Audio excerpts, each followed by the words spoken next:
Dans la question santé ce matin, un mal qu'on appelle souvent mal du siècle. 9 Français sur 10 disent souffrir du dos. Bonjour docteur Kirzek. Bonjour Marion. Alors évidemment, il y a une nuance à faire entre les différentes formes de lombalgie, d'autant que certaines sont assez méconnues. Exactement, en fait il y a deux grandes catégories de lombalgie. Il y a celle qu'on connaît qui est mécanique, quand vous bougez, vous portez une charge lourde et hop ça va faire mal, c'est le lumbago. Mais il y a une deuxième catégorie qu'on appelle le mal de dos inflammatoire. Et c'est la première question que votre médecin va vous poser et que vous devez vous poser quand vous avez mal au dos.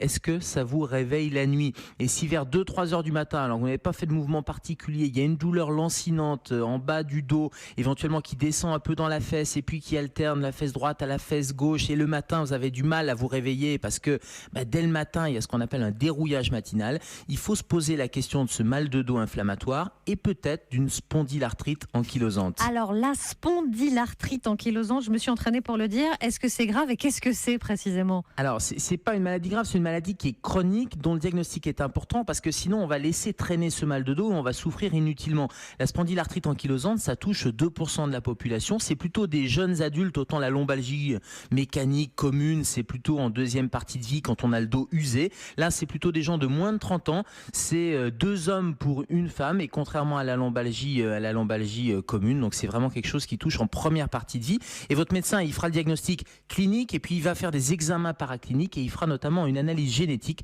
parce qu'on sait qu'il y a une prédisposition et c'est ce qu'on appelle le HLA-B27. C'est-à-dire qu'en faisant une prise de sang, on va pouvoir mettre en évidence cette prédisposition génétique et poser le diagnostic de spondylarthrite. Et ensuite, une fois que le diagnostic est établi, il y a des traitements?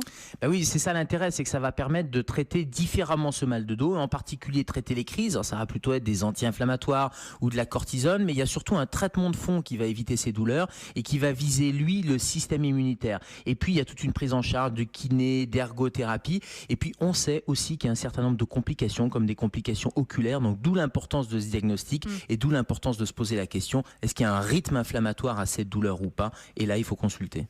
Et l'importance donc de bien traiter et de ne pas laisser traîner un mal de dos. Merci docteur Kirzek. À tout à l'heure, 10h dans Allo Europe 1 avec Thomas Touroud.